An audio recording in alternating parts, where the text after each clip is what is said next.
This comes from Nintendo Soup, where they say, fake Pokemon Let's Go Pikachu ROM bricks pirates consoles. They have a write-up saying, last week, leaked copies of Pokemon Let's Go Eevee started circulating on the internet after someone performed a ROM dump of the game. Many pirates and users in the homebrew community used that as an opportunity to play the game early or scour it for secrets, but someone else had a more sinister objective. According to multiple user reports, a user on GBA Temp uploaded what appeared to be a ROM of Pokemon Let's Go Pikachu. There was no real leak of Let's Go Pikachu at that time, but what it really was is a virus that permanently bricks a Nintendo Switch when it's run for the first time. Of course, the pirates and users who downloaded and ran the virus were not happy about it, as their systems were bricked. One of the... perpetrators. Yeah. Oh yeah, okay. I thought there was an L before the S. Oh. Alright, so yeah. Behind the virus said victims should learn something, making a NAND backup. Response includes what an a-hole, F that guy, and even threats of doxing, because that's some real edgelord stuff. So basically, don't be a thief, don't be an idiot, don't try to download illegal games when you can just wait a week. I think it's fine for people to like hack their Switches to run their own homebrew and stuff, but when you're like doing it just so you can play games illegally, don't be stupid. And yeah, that's I don't know, that's just my thoughts on it. But what about you guys? Honestly, I don't think they should be too mad. Like, I know they're saying, you know, like, F that guy or whatever. It's like, don't download things illegally. Yeah. Honestly, I wish more people I understand would do why you're like mad, this. but you can't get mad at them. You can get mad at yourself. Yeah. You know? I mean, who didn't have LimeWire back in the day? I will say that. No, but like things like this, I wish that more people would do it. Like, I feel if it's a game that's like 20, 30 years old and like there's really no way of buying it, then I think it's fine.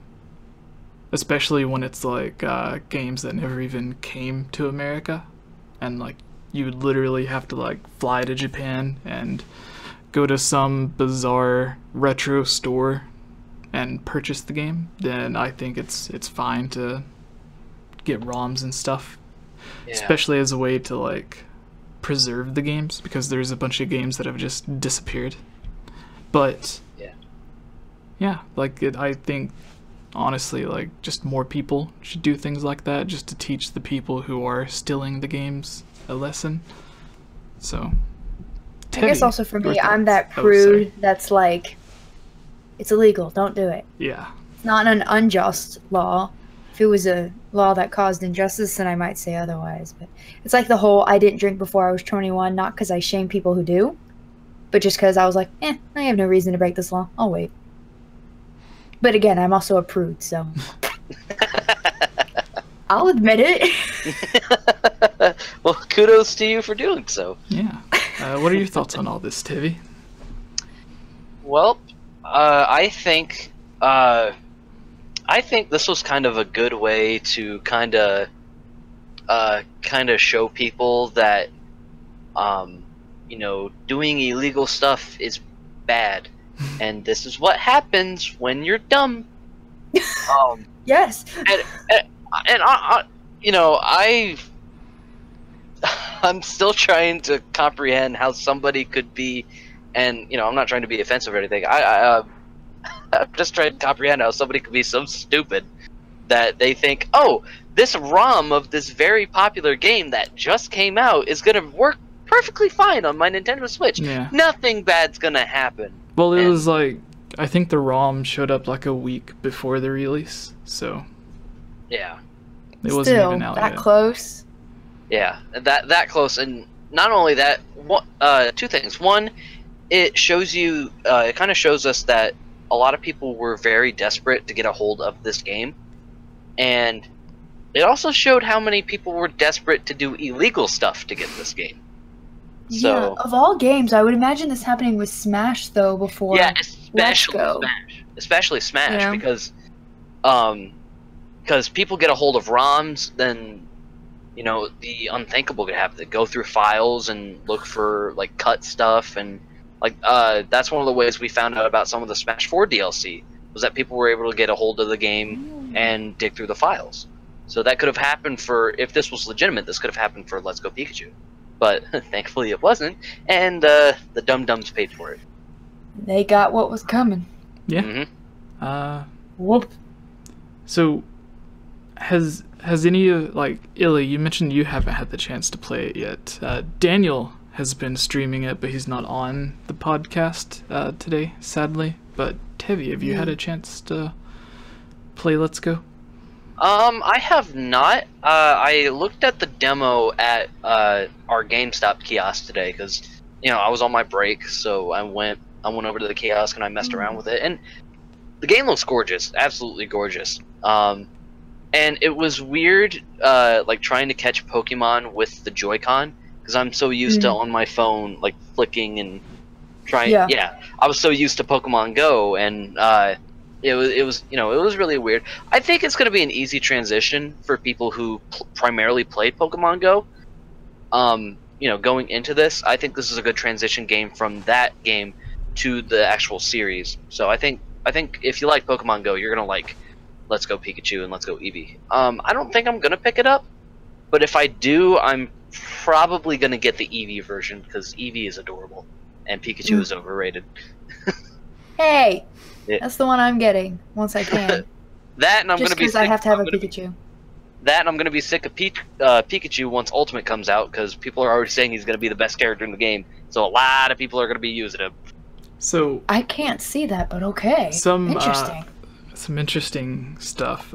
Daniel on his, it has a similar system. Obviously, it's named after Pokemon Go. It's Pokemon Let's Go. But Daniel was doing something to where he had to get a certain Pokemon, and to do that, he had to trade in 50 of another Pokemon. So he was just farming for like 50 different versions of this random Pokemon. That was really funny. And then, what was it?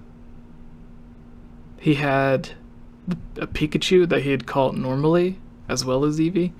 And I was joking around with him like, Daniel, what are you doing? You can't have it both ways. Either choose Pikachu or Eevee, because he had Eevee on his shoulder and then a Pikachu was following behind him. I'll probably do that like with my Eevees or something. Yeah. Behind me. Like catching a bunch of like the same type of Pokemon, isn't that like the new way to kind of like farm for shinies now? Or I don't know, I'm so out of the loop with Pokemon, I don't know what's going on with it that's anymore. The whole reason I want Let's Go, is because it seems, which I have a video coming out about this in 2 weeks from today, about how it's aimed at like people in my situation who like I've played Pokemon Go, I used to watch the anime, I played like Pokemon Stadium and Pokemon Snap, but never did main series games. So this might be a good way to get me into them. Yeah. Oh yeah, absolutely. So I have no idea. I have Pokemon Quest on my Switch, and I know I have shinies on there. I just don't understand anything about them, except that they're a different color. Yeah, the cool thing with the shinies is in this game, because you can see the Pokemon before you battle them, you can visually see if a Pokemon is shiny before you approach it. So I think you can see their size too, like or not their actual size, but like a red outline means it's larger or something like that. I heard that somewhere. Yeah. Yeah. Which I'm wondering, does every GameStop have a demo? Because if they do, I should go to my GameStop. My GameStop that I'm working at right now, we do have the demo for Let's Go Pikachu and Eevee. Puts two together for some reason, and I'm not exactly sure why. I would say so. I mean, if sorry. So I'm assuming that if my kiosk has them, then most likely everywhere else does. I'm still waiting for our kiosks to get updated with the Smash Brothers demo. Yeah. Because I want to get my hands on King K. Rool. So Jacob in the chat, let us know if you want to join on the podcast and we can bring you on. But some good news for people who have bought Let's Go Pikachu and Let's Go Eevee.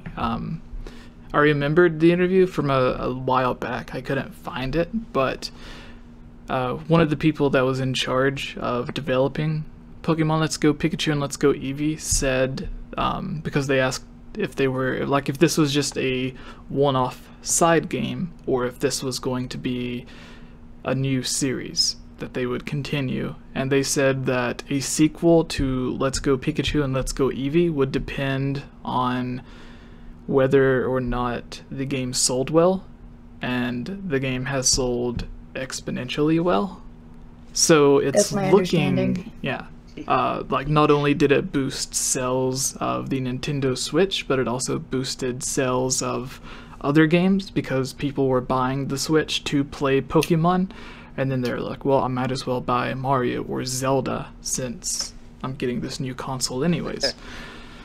And then you also have, they're not just making money from the games and the Switch, but they're also making money from the $50 Pokeball or the $40 Pokeball that you have to buy to get a Mew. Yeah. Which is, so yeah. It's, I want that Pokeball so bad. It looks like 2019 will be the next generation of Pokemon, and then 2020 is going to be like whatever Let's Go Silver and Gold's version is. Let's go. No, Ditto's not a Gen 2 Pokemon. What am I saying? Who would it be, though? If they had to get a Gen 2 Pokemon. I think Meryl, the little, like, blue mouse like thing. Almost like a blue Pikachu, practically. Yeah, the one that's a blue Pikachu. I think that would be one of them. And I don't know what the other one would be. It definitely wouldn't be one of the starters, because that's not what they did with Let's Go Pikachu and Eevee. Right. Yeah, it would just be like how would you one pick of the... between those starters? Yeah. I guess it would have to be a normal type. Well, it doesn't have to be a normal type. I just think of that because of Eevee. Yeah. And I'm not sure, like, what type Meryl is, and I honestly... Or is she? I don't know. She's double. Maybe water and fairy. Why am I talking about this? I don't actually know. Normal water? Yeah, I don't know either. I don't know why I'm rambling on at this point. But someone in the chat will correct us. It's fine. Yeah, most likely. Most likely. Sorry. Can't help it. I haven't played a Pokemon game since Gen 2. I also do feel bad, because I've noticed a lot of people saying how the Pokeball is really, really small. And on the one hand, I'm like, well, that makes sense because it is aimed towards children primarily are the ones that are playing it, and you don't want them to be like grabbing something this big in their little hand. You know, they're not going to be able to grasp it. So I know it's kind of for that. But then you feel bad for all the other gamers that are, you know, like 30-year-old men that maybe have meaty hands. No offense to anyone that has meaty hands. And they're like, what do I do with this? Yeah. Well, so I feel bad. They also said that they wanted to make it as close to the size that they are in the anime. Because because in the anime, like before they when they get them off of their belt, they're smaller like that, and then they click them and they expand, and then they. So it's supposed to be like they're way bigger than that. And I'm like, oh wait a minute. Yeah, that's what the Pokemon trainer did in Smash Brothers Brawl when they introduced him in the cutscenes. He took the Pokeball out of his belt. He clicked the button, it expanded, and then just started shaking for no reason. I'm like, this isn't how they do it in the games. I never watched the anime, so I didn't know how that worked. I can hear the sound that the Pokeball makes when they make it big. I can hear it in my head. Yeah. I watched the first generation of the anime a lot. So if Nintendo really wanted to be like money fiends, they could release like... You know how sometimes companies they'll release something that's like, oh, it works with this game, but it won't work with the new version, so you have to buy the new one. So it's like if they have the Pokeball and then they're like, oh well, now you need to buy, instead of just a normal Pokeball, if they release like now it's because in the second generation I think that's when they introduced like the different Pokeballs made out of the different nuts and fruits and stuff, or like the apricot ball or whatever. The apricorns, I think. So if they had that in the second generation, to where it's like, well, you can use the old Pokeball, but if you want this new character, now you have to buy like the Great new, Ball yeah. or the Master Ball. Maybe the that comes Master with Ball, it. yeah. Yeah. Also, I'm still waiting for someone to beat Dark Souls with this little Pokeball thing. that seems impossible. Yeah, it's Also- pretty much impossible because all it is the control stick and literally one button. Yeah. Someone in So- the chat, Waymouth18, which I can see this, although I don't think this Pokemon does a lot of moves. Let's go Meryl and let's go Togepi. Oh, I didn't even think about that. Because, like, Togepi Oh, that'd is be- Gen 2 and Togepi's iconic. Oh, too. Togepi is so cute. But what does Togepi do? Um, No, let's go Psyduck. That's Gen 1. it's a tie-in to the Detective Pikachu movie. Sorry, I keep derailing the conversation. No, I think we can move on to the next Yeah. thing now, anyways. All right. Jacob It's on. just, you Alright, can let's pull up keep it. that news article or whatever. Yes, you I have had. it. Yeah, Um, I got it pulled up. no, I was talking to Tevi about that. We all got it. Or Okay. you probably got it from in memory, the Bowser thing. Yeah. True. I figured that we could talk about this article real quick, and then I can Alright. go into the Giga Bowser reveal, and then my game theory on a particular King of. All right, so, Jacob. Oh my gosh, Jacob!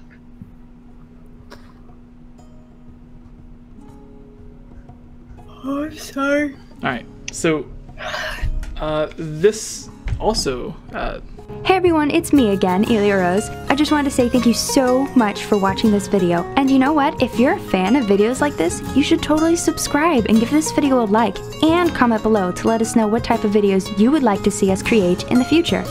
And if you would really like to support all of us here at the GameOverJesse channel, please consider purchasing a GameOverJesse t-shirt or becoming a Patreon at patreon.com/GameOverJesse, where you can receive many rewards, such as getting shoutouts, having any topic or theory that you select discussed on the podcast or made into its own video, having your question answered, joining on as a guest on the podcast, and playing with us during our Twitch live streams at twitch.tv/GameOverJesse, and much, much more.